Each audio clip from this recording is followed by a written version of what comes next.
Hello guys. Welcome back to another tutorial. Today we are going to see 3D Anatomy app which is available on Microsoft Store. We can download this app for free. So, let's get started.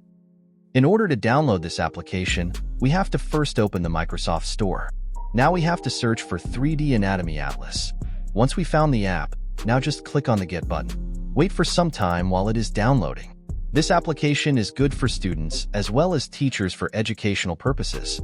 After opening the application, you will see there are multiple systems of human body such as cardiovascular system, nervous system, and so on.